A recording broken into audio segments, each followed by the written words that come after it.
Dear Lagosians, in keeping the rising curve of the infection at the back of our mind, the only people that should be out and about at this period are those who absolutely have to be out.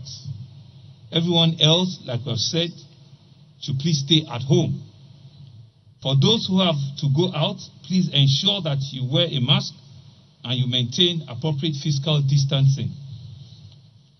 Still on the matter of essential movement, I would like to speak concerning funerals.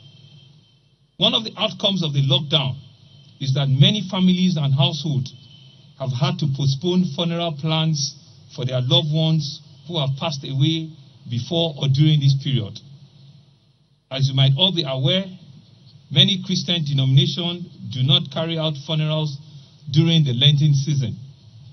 Funerals are typically kept on hold during this period and scheduled for the period immediately following the end of the Lent. Unfortunately, this year, the COVID-19 lockdown coincided with the end of the Lent season, which caused many families and households to further suspend or put off their funeral plans. Because of this inability to hold funerals, occasioned by the restriction on movement, our mortuaries in Lagos State are now getting to the peak, and there's a need for us to have a decongestion. Let me make it clear that these are not COVID-19 deaths in any form. And I'll urge gentlemen of the media to report this accordingly. Mortuaries are getting filled up not because of COVID-19. In Lagos, we have not recorded more than 18 cases to date, so it certainly cannot be because of COVID-19. The only reason the mortuaries are getting filled up is because funerals have not been held in the last 2 months or thereabouts. I'm also now constrained to make this appeal to all Lagosians who have corpses of their loved ones in our mortuaries to please go ahead and schedule these funerals. Let me now make it clear that funerals are on the list of activities exempted from the lockdown restriction. You can hold or attend your funeral ceremony in Lagos State as long as you comply with the requirements that we have laid down. And for emphasis, I will reiterate them again.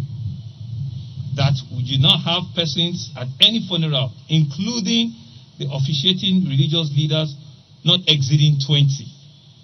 Physical distancing must be maintained at all funeral ceremony. All attendees or mourners must wear a face mask and must ensure that they wash their hands before or after the ceremony. There must not be any form of parties or reception that will accompany these funeral ceremonies. And be rest assured that as long as you keep to these directives and you fully comply with them, funerals will be allowed and they'll be encouraged to take place immediately. If we are unable to see a decongestion of the mortuaries across the state within the next 2 weeks, Lagos State government will now be compelled to seek to have a mass burial. And we don't want to force this on anybody, which is why we're asking for the cooperation of all of us. This is not a time where you need to wait for your brother or your sister or your sibling who is 10,000 kilometers or 6,000 kilometers away from here for them to come back before you can have the funeral. These are very difficult times, and I imagine that families and relatives and siblings will understand that we need to have this and we need to put this behind us. So we're reiterating it again that we'll give a 2 weeks window and we'll expect a lot of people to comply, after which the state government might have to take other directives and take other decisions in that manner.